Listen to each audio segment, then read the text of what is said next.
Welcome to our first Black Sunday episode. I'm your host, MamaBlvckhoney, and I'm giving you content for the people, about the people, by the people. Today's episode, we're sitting with Hellen Bogoshi, who is an agriculturist, and we're here to hear her story and her journey of her business.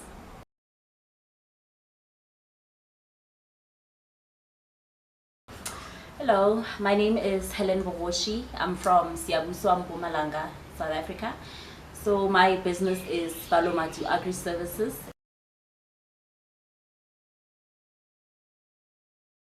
My business is BaloMatu Agri-Services. It was initially a business that was supposed to cater for agricultural services in Siabuswa and the surrounding communities. So now it has a couple of divisions. The first one, which is landscaping, and then we have agricultural skills training, and then we also have agricultural advising for emerging farmers, young farmers, and cooperatives.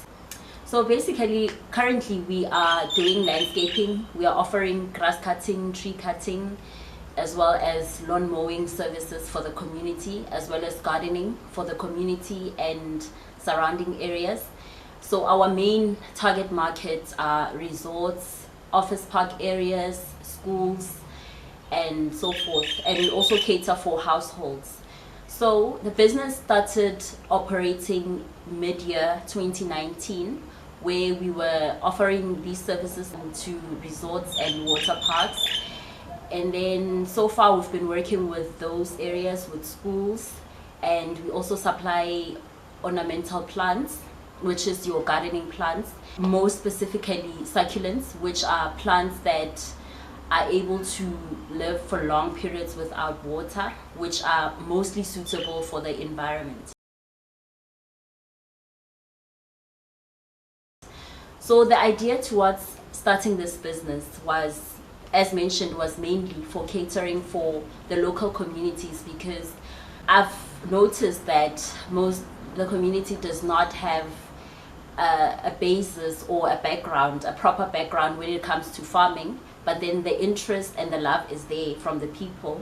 So me being an agricultural graduate and being knowledgeable of the field, I decided to come through and start a business that will bring the need and the services to the people. So far I can say that the response from people, well, is not as great as expected, but people have been showing an interest, and people have been communicating and wanting to know more, while being skeptical at the same time. But then there is an interest. The growth rate and the market is, I wouldn't say it's that great, but there are clients who we've been working with. How do you deal with the competition in your industry? Okay, well, from my community so far, I can't exactly say there is much competition, because I haven't seen a lot of people doing what I'm doing, and that is probably because the idea of the business is not very common in our community. So basically I wanted to start a market on my own, of which, yeah, it's been building up, but not as much as I would have preferred it to. Do you think there's like easy entry into what you're doing, like into that industry in particular? Not quite. Okay, depending on where you are based, because like here in Dr. J's Moroka, there's not much. Yes, you find rain, because most of the time, for example, grass cutting, only after it has rained, that's when some people can call you through to cut their grass. But in terms of gardening, people prefer to do it for themselves, or they prefer a cheaper labor, not of which my services are expensive, but they just prefer the manual things that they've been working on. How do you create or harbor working relationships with your suppliers or with other people in the same industry, if there are any? So for suppliers, for example, my plants, since I currently do not have a base where I can plant my own plants, so I have a supplier who I tell that I need certain plants and at a certain time. So when my customers need plants for their gardens, I go and collect the plants, and then I'm able to do the work. And then with your manure and all of that, I also have a supplier that I buy at certain points, and we obviously have a negotiable price range that we work on. And if a client, for example, needs a full landscaping package, your paving and gardening at the same time, since I'm mostly specifically dealing with plants, I subcontract a good paver that I can work with, and we're able to bring the entire package to the client.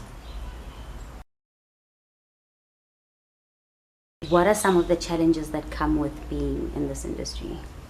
Okay, firstly, being a woman, because I think landscaping is known to be mostly for male people. So mostly people are expecting a male person to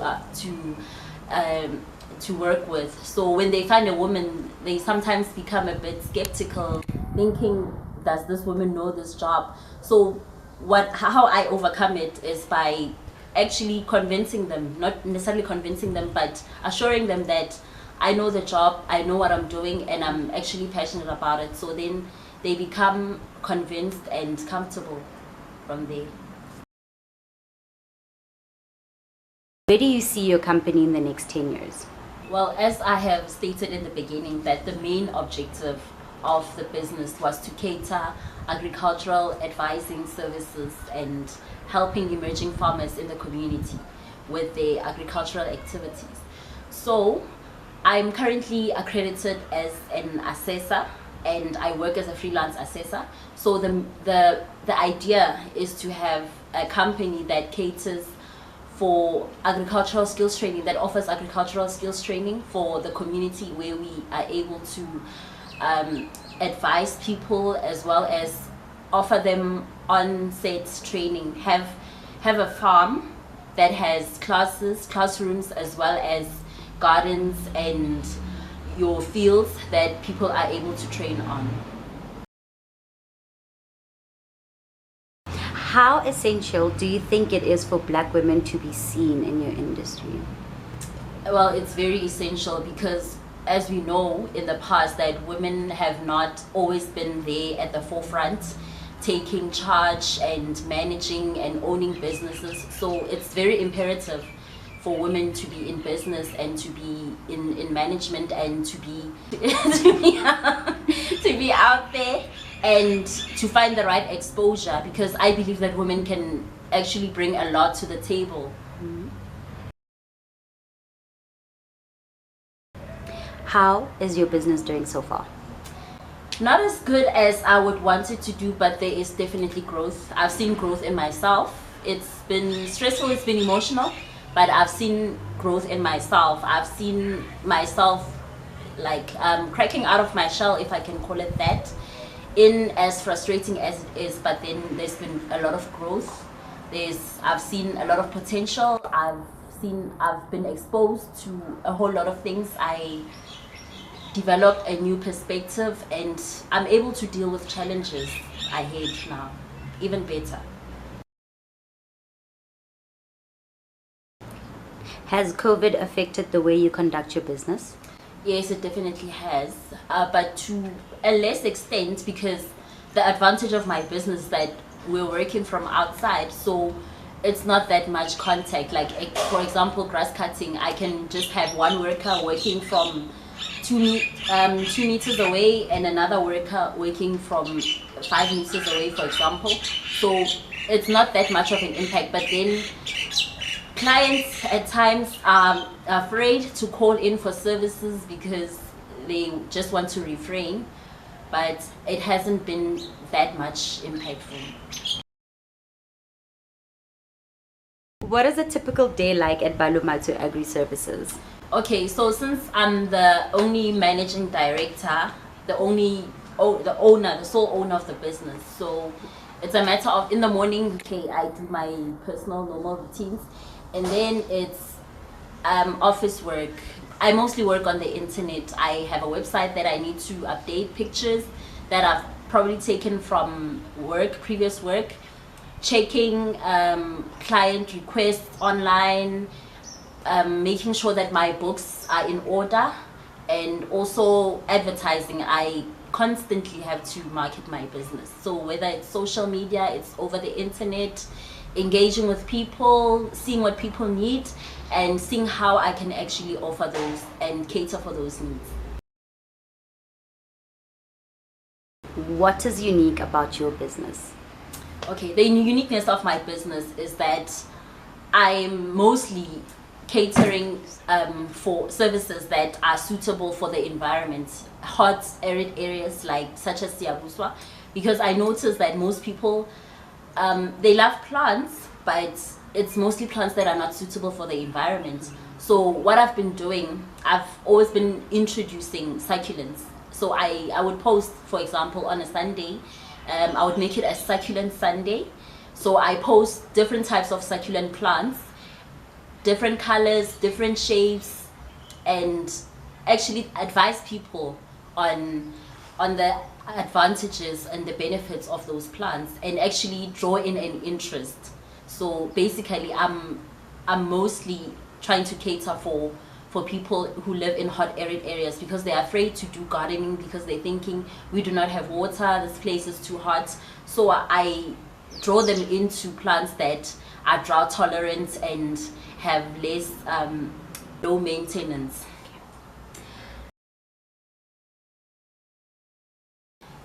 Yes, I had to turn down a client. How do you deal with difficult clients? Okay.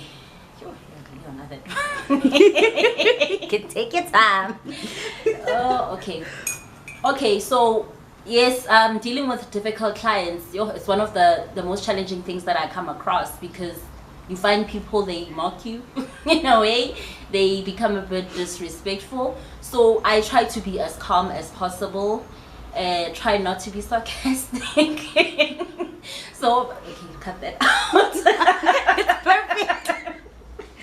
Like, I get, before you continue, like, I get it, because it's like, they think you're a woman, it's like, Otsebang, like, they want to teach you, and it's like, no, I know what I'm doing. Exactly. So I try to be as nice as possible, I try to be friendly as possible, and patient when dealing with such difficult clients. So that at the end of the day, it becomes a win-win situation. If you had any advice for someone starting out, what would it be? Know your market, hey.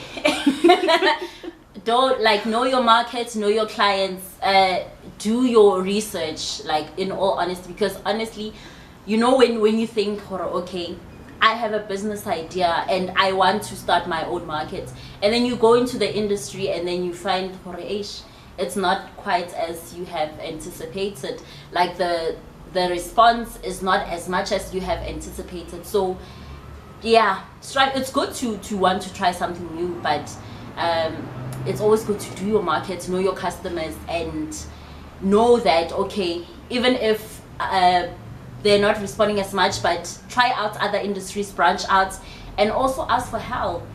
That's one thing that is very imperative, asking for help, not wanting to rely on your own knowledge and your own abilities, but source out information from other people, especially people who have done it, people who have been in the industry, not just people on social media, but try to find people that are close to you and get advice from there.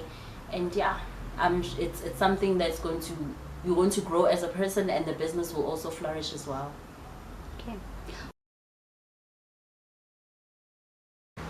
What inspired the name you call your business? Okay, so BaloMatu, how we pronounce it, BaloMatu. So I've had many people pronouncing it somehow, but it's fine. So so the inspiration behind it, okay, it's an acronym. So I'm one person, I like creativity and uniqueness, so I decided to name it after my siblings. So BA stands for Basetsana, which is my younger sister. LO stands for Lolo, which is my other name. MA stands for Maki, which is my second elder sister, Timakazo. And then TU stands for Dumi, which is my elder sister, Dumi. So it's basically something that I wanted to be personal. and also have, when I think about the challenges of my business, I become encouraged because I know that I named it after people that are very close to my heart. When you started out, like, did you require a lot of finance, and if yes, how did you source all of that?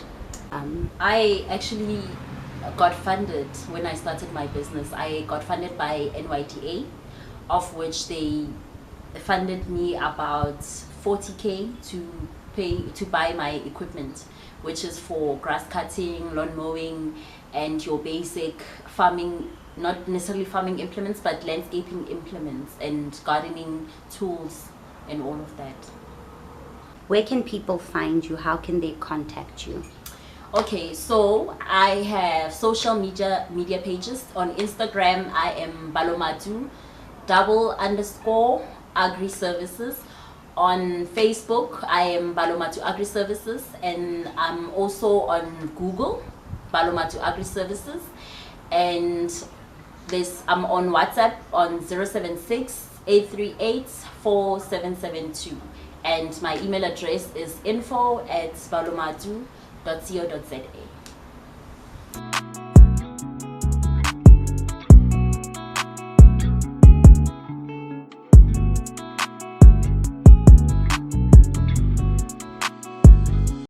So with NYDA, they only fund equipment, so they pay money into your supplier's account, and then you're able to get your equipment or materials for the business from there.